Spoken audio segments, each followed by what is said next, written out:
Sa ngalan ng Ama at ng Anak at ng Espiritu Santo, Amen. sumainyo ang Panginoon. At sumainyo rin. Manalangin tayo na sa ating pagtitipon sa hapag ng Panginoon, tayo'y mapalapit kay Kristo, ang buhay na bato, at sa kanyang pamamagitan, tayo'y maging banal na templo ng Diyos. Mga kapatid, aminin natin ang ating mga kasalanan upang tayo'y maging marapat gumanap sa banal na pagdiriwang. Inaamin ko sa makapangyarihang Diyos at sa inyo mga kapatid na lubha akong nagkasala sa isip, sa salita at sa gawa at sa aking pagkukulang. Kaya isinasamo ko sa mahal na Birhen Maria, sa lahat ng mga anghel at mga banal, at sa inyo mga kapatid, na ako'y panalangin sa Panginoong ating Diyos. Kawaan tayo ng makapangyarihang Diyos, patawarin tayo sa ating mga kasalanan at patnubayan tayo sa buhay na walang hanggan. Amen. Panginoon, kaawaan mo kami. Panginoon, kaawaan mo kami. Kristo, kaawaan mo kami. Kristo, kaawaan mo kami. Panginoon, kaawaan mo kami. Panginoon, kaawaan mo kami.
Manalangin tayo.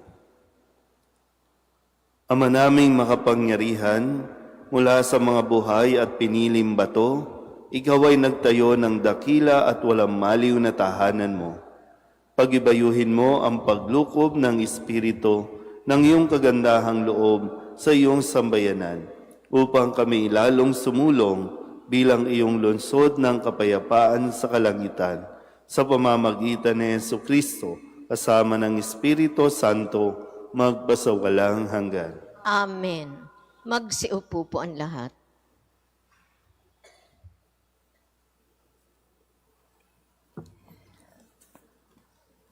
Pagbasa mula sa Aklat ng Mga Hari. Pagkatapos nito, sa harapan pa rin ng buong bayan, tumayo si Solomon sa harap ng altar.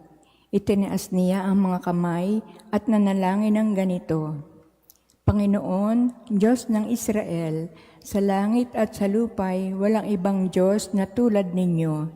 Tapat kayo sa inyong mga pangako, sa inyong mga alipin. Wagas ang pag-ibig na pinadarama ninyo sa kanila habang sila'y nananatiling tapat sa inyo. Maaari bang manirahan sa lupa ang Diyos? Kung ang langit, ang kataas-taasang langit, ay di sapat na maging tahanan ninyo, ito pa kayang hamak na templo na aking itinayo. Gayunman, pakinggan ninyo ang dalangin at pagsamo ng inyong alipin, O Panginoon, aking Diyos. Dinggin ninyo sa araw na ito ang panawagan ng inyong alipin. Huwag ninyong iwaglit sa inyong paningin araw-gabi ang templong ito. Yamang kayo ang may sabi na ang pangalan ninyo ay mamamalagi rito. Sa gayon, maririnig ninyo ang bawat dalangin ng inyong alipin tuwing mananalangin sa lugar na ito. Pakinggan po ninyo ang inyong lingkod at ang inyong bayang Israel tuwing kami nananalangin paharap sa lugar na ito. Pakinggan ninyo kami buhat sa inyong tahanan sa langit at patawarin ninyo kami. Ang salita ng Diyos. Salamat sa Diyos. Ang templo mo'y aking mahal, Diyos na makapangyarihan. Ang templo mo'y aking mahal, Diyos na makapangyarihan. Nasasabik ang lingkod mong sa patio mo ay pumasok. Ang buo kong pagkatao'y umaawit na may lugod. Sa masayang pag-awit ko'y pinupuri buhay na Diyos. Ang templo mo'y aking mahal, Diyos na makapangyarihan. Panginoon, sa templo mo, mga maya'y nagpupugad. Maging ibon layang-layang sa templo mo'y nagagalak. May inakay na kalinga sa tabi na iyong altar, O poon, Hari namin at Diyos na walang kupas. Ang templo mo'y aking mahal, Diyos na makapangyarihan. Mapalad na masasabi, silang dooy tumatahan at palaging umaawit, nagpupuring walang hanggan. Basbasan mo, Panginoon, yaong Hari naming mahal, pagpalain mo po siya, yamang ikaw ang humirang. Ang templo mo'y aking mahal, Diyos na makapangyarihan. Kahit isang araw lamang, gusto ko pang sa templo mo, kaysa 1,000 araw na iba ang tahanan ko. Gusto ko pang maging bantay sa pinto ng iyong templo, kaysa ako'y mapasama sa masasamang mga tao. Ang templo mo'y aking mahal, Diyos na makapangyarihan.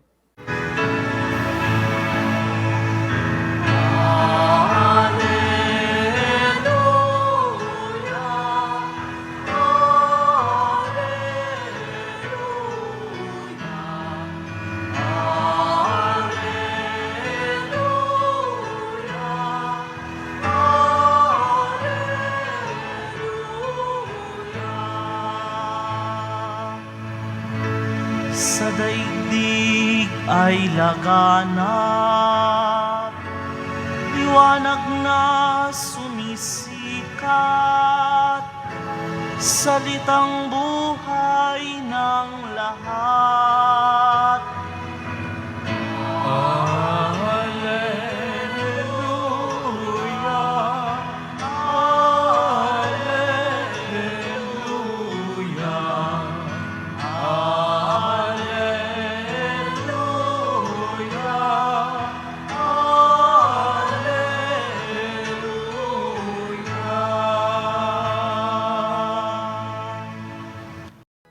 Sumainyo ang Panginoon. At sumainyo rin. Ang mabuting balita ng Panginoon ayon kay San Juan. Papuri sa iyo, Panginoon. Malapit na ang Paskwa ng mga Hudyo, kaya pumunta si Jesus sa Jerusalem. Nakita niya sa templo ang mga nagtitinda ng mga baka, tupa at kalapati, at ang mga namamalit ng salapi. Kumuha siya ng lubid at ginawa iyong panghagupit. At ipinagtabuyan niyang palabas ang mga nagtitinda, pati na ang mga baka at tupa. Isinabog niya ang salapi ng mga namamalit ng pera at ipinagtataob ang kanilang mga mesa. Pinagsabihan niya ang mga nagtitinda ng kalapati, "Alisin ninyo rito, mga iyan. Huwag ninyong gawing palengke ang bahay ng aking ama."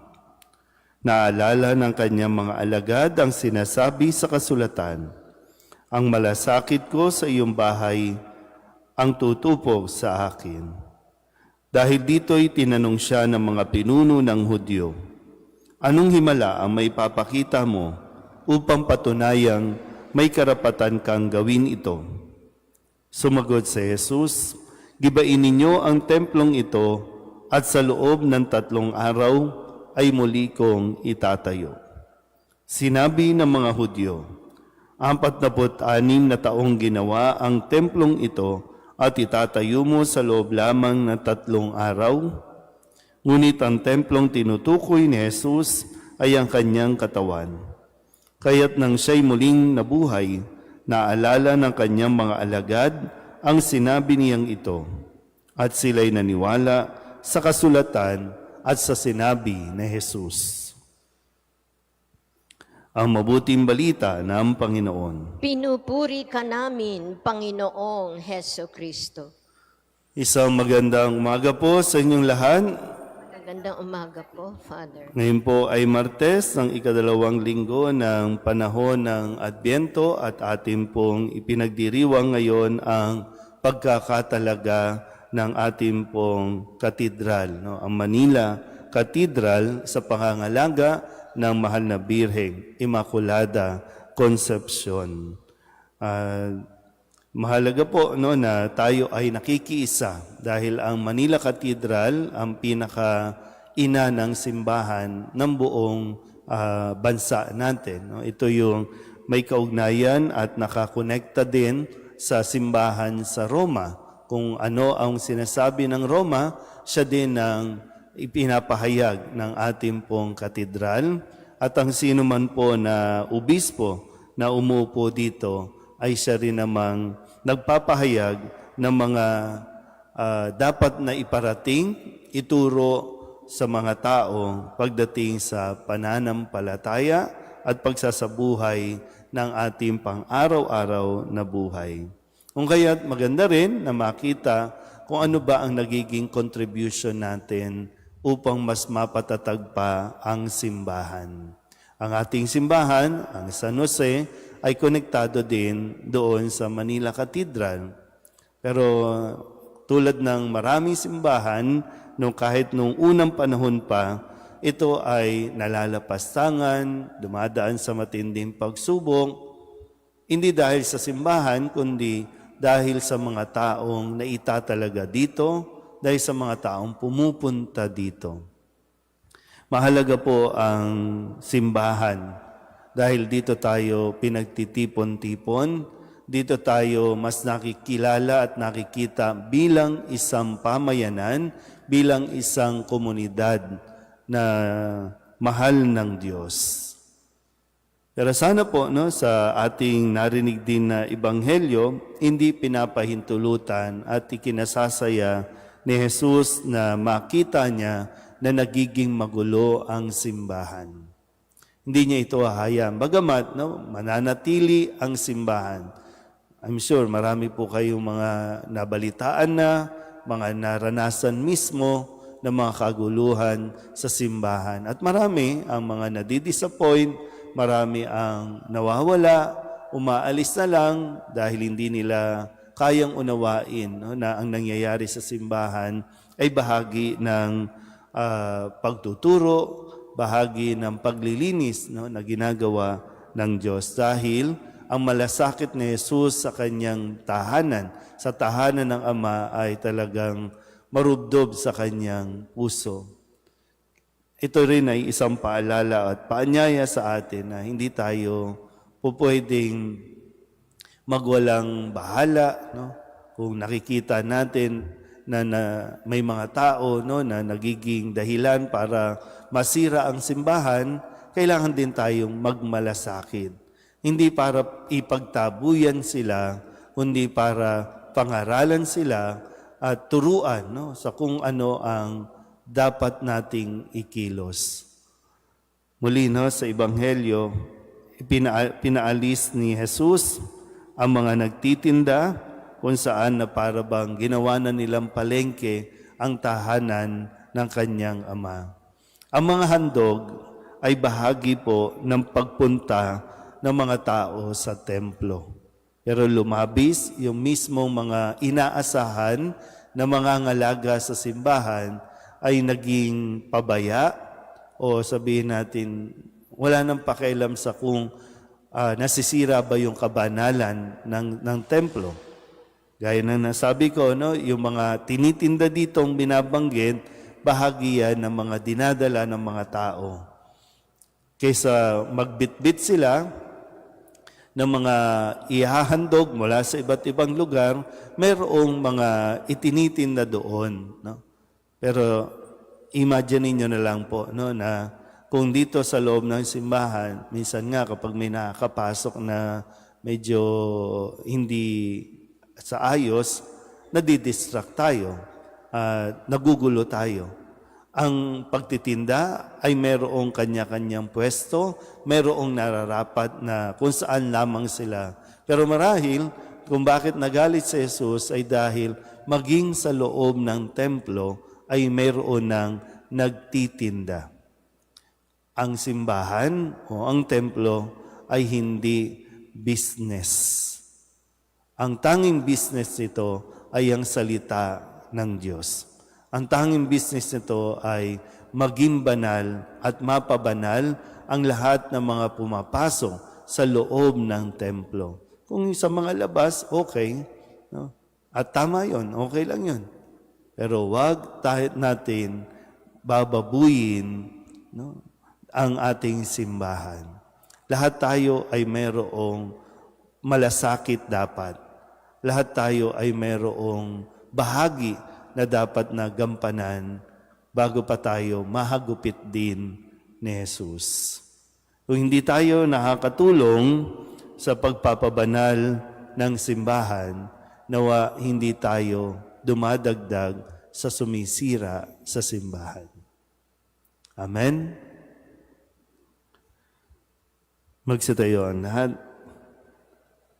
Sa ating pagdiriwang ng pagtatalaga ng ating inang simbahan, ang Katedral ng Maynila, idulog natin ang ating panalangin sa Ama na siyang tumawag sa atin upang maging batong buhay ng kanyang simbahan. Sa bawat kahilingan ng ating tutugon, Panginoon, dinggin mo ang aming panalangin. Panginoon, dinggin mo ang aming panalangin.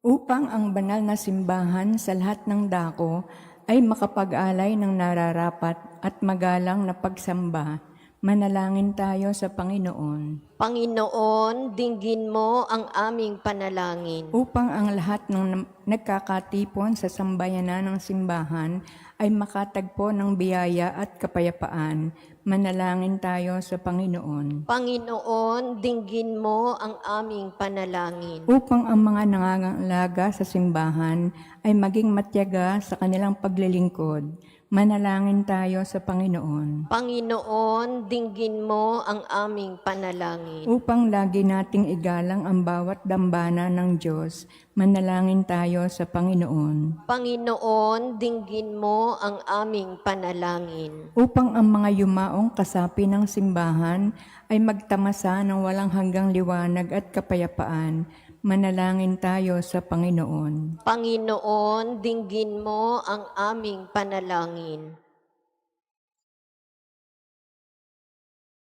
Idulog din natin sa Panginoon ang ating mga personal na kahilingan, mga panalangin para sa ating mga pamilya, kasama din ang mga kahilingan ng mga nanonood sa online. Lahat ng mga misang pasasalamat, espesyal na intensyon, agarang paggaling ng mga may sakit, at ang lahat ng mga kaluluwa ay inihiling na ipagdasal sa misang ito.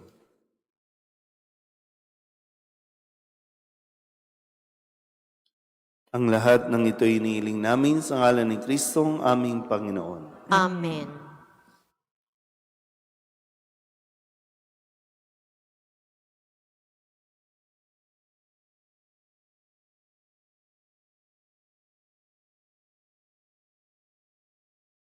Panginoon, aming handog ang tinapay at alak, alay ng bayan, umaasa sa pagdating mo.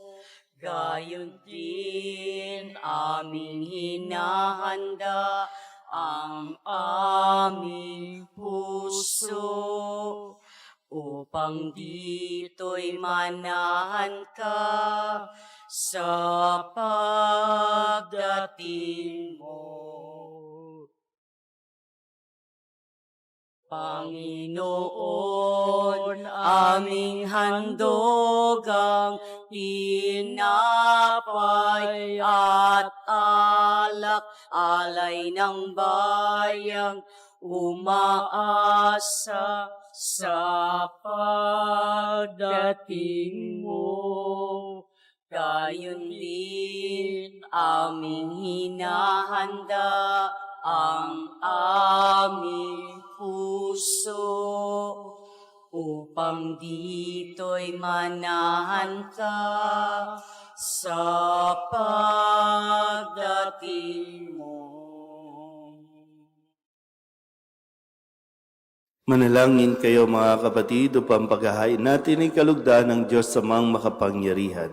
Tanggapin nawa ng Panginoon itong paghahain sa iyong mga kamay, sa kapurihan niya at karangalan, sa ating kapakinabangan at sa buong sambayanan niya banal. Ama naming lumikha, tanggapin mo ang paghahain ito at ipagkaloob mo sa mga nananalangin sa iyo ang lakas sa dulot ng pakikinabang sa mga iniaalay dito sa pamamagitan ni Jesucristo kasama ng Espiritu Santo magpasawalang hanggan. Amen. Sumainyo ang Panginoon. At sumaiyo rin. Itaas sa Diyos ang inyong puso at diwa. Itinaas na namin sa Panginoon. Pasalamatan natin ang Panginoong ating Diyos. Marapat na siya ay pasalamatan.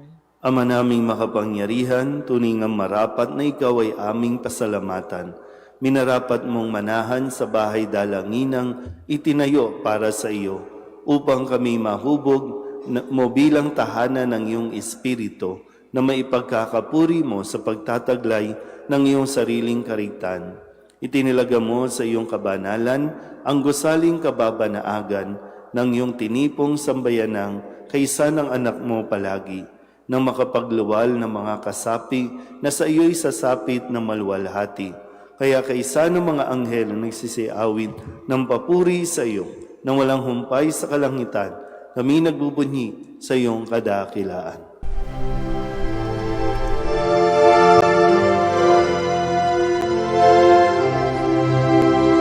Santo, Santo, Santo, Panginoong Diyos makapangyarihan, napupuno ang langit at lupa ng kalwalhatian mo.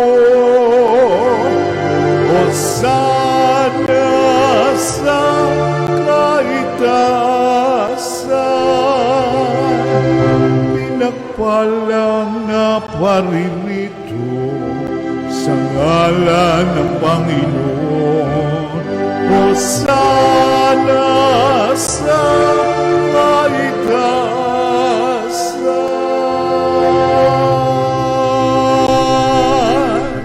Ama naming banal, ikaw ang bukal ng tanang kabanalan. Kaya't sa pamamagitan ng iyong Espiritu, gawin mong banal ang kaloob na ito upang para sa aming maging katawan at dugo ng aming Panginoong Heso Kristo.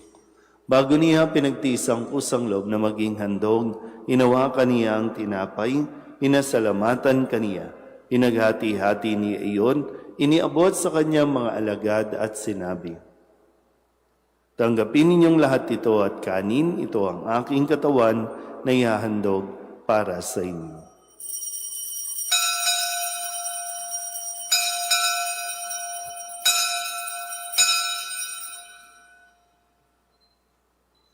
Gayun din naman nang matapos ang hapunan, hinawakan niya ang kalis, muli kaniyang pinasalamatan, inabot niya ang kalis sa kanyang mga alagad at sinabi, "Tanggapin ninyong lahat ito at inumin. Ito ang kalis ng aking dugo, ng bago at walang hanggang tipan, ang aking dugo na ibubuhos para sa inyo at para sa lahat sa pagpapatawad ng mga kasalanan. Gawin niyo ito sa pag-alaala sa akin."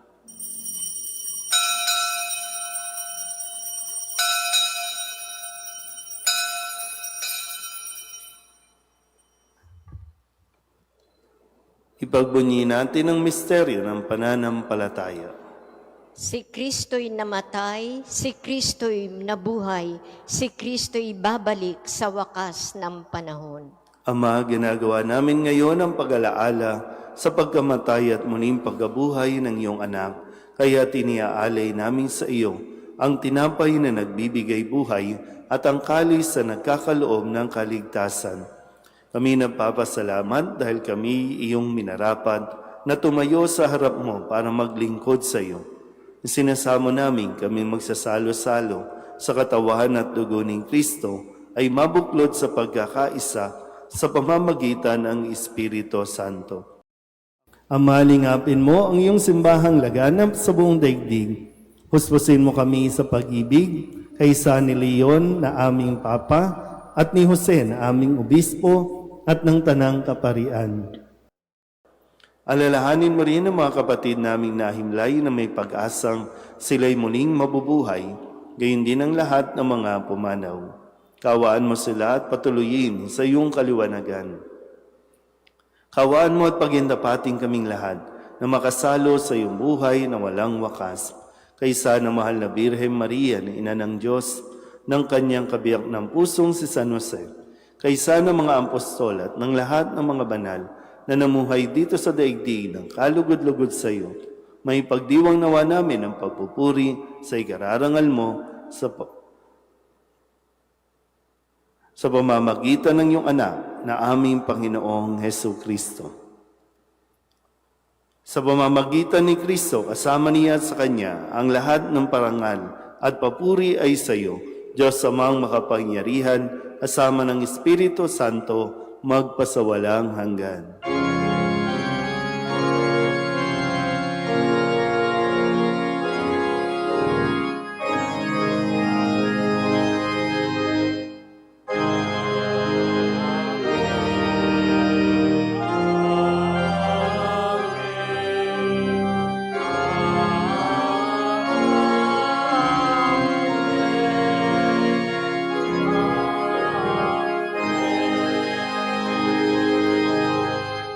Sa tagubili ng mga nakagagaling na utos at turo ni Jesus sa Panginoon natin at Diyos, ipahayag natin ang lakas loob.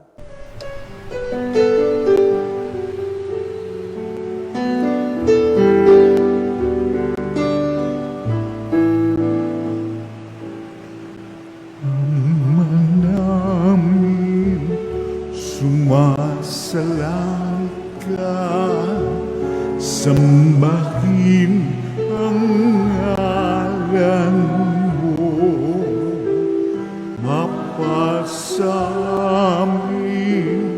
ang kaharian mo, sundin ang loob mo, dito sa lupa para ng sa langit. Bigyan mo po kami ngayon ng aming kakanin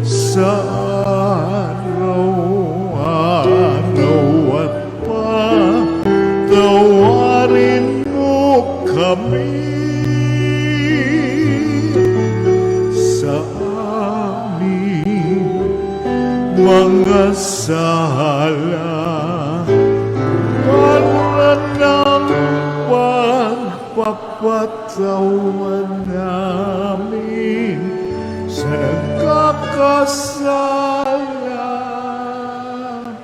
sa amin. At huwag mo kaming ibang dulot sa tukso,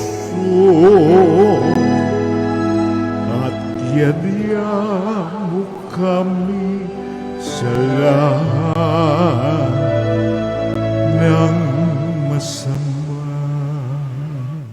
Hinihiling namin kaming iadya sa lahat ng masama, pagkalooban ng kapayapaan araw-araw, iligtas sa kasalanan at ilayo sa lahat ng kapahamakan. Samantalang aming pinananabikan ang dakilang araw ng pagpapahayag ng tagapagligtas naming si Yesu Kristo. Sapagkat iyo ang kaharian at ang kapangyarihan at ang kapurihan magpakailanman. Amen. Panginoong Heso Kristo, sinabi mo sa iyong mga apostol, kapayapaan ang iniiwan ko sa inyo, ang aking kapayapaan ang binibigay ko sa inyo.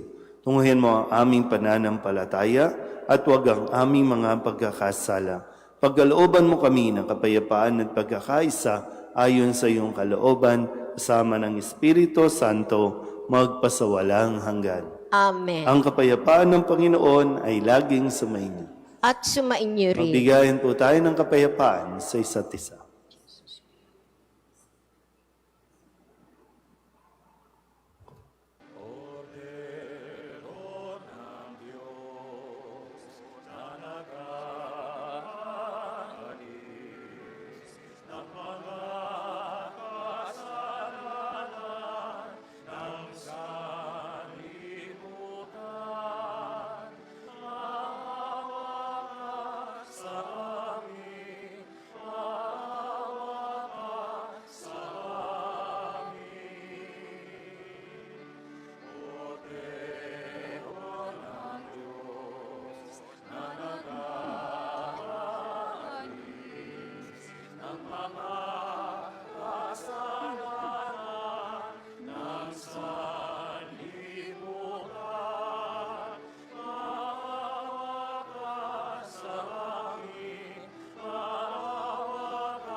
Ito ang kordero ng Diyos. Ito ang nag-aalis ng kasalanan ng sanlibutan. Mapalad ang mga inaanyayahan sa kanyang piging. Panginoon, hindi ako karapat-dapat na magpatuloy sa iyo, ngunit sa isang salita mo lamang ay gagaling na ako.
Manalangin tayo.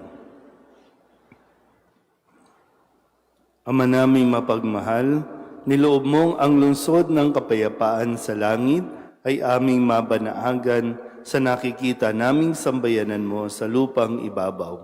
Ipagkaloob mong sa aming pakikinabang, kami panahanan ng iyong kagandahang loob at sa tahanan ng iyong kadakilaan sa langit ay aming mapasok sa pamamagitan ni Jesucristo kasama ng Espiritu Santo magpasawalang hanggan. Amen.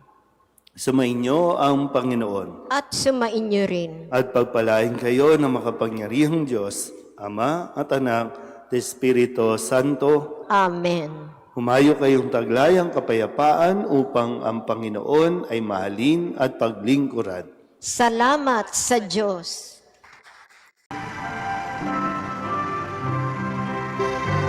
Nuestro Padre Jesus Nazareno, sinasamba ka namin, pinipintungo ka namin, aral mo ang aming buhay at kaligtasan. Nuestro Padre Jesus Nazareno, iligtas mo kami sa kasalanan. Ang krus mong kinamatayan ay sagisag ng aming kaligtasan. Nuestro Padre Jesus Nazareno, dinarangal ka na amin. Nuestro Padre Jesus Nazareno, nilulwalhati ka namin. Nuestro Padre Jesus Nazareno, dinarangal ka na amin. Nuestro Padre Jesus Nazareno, nilulwalhati ka namin.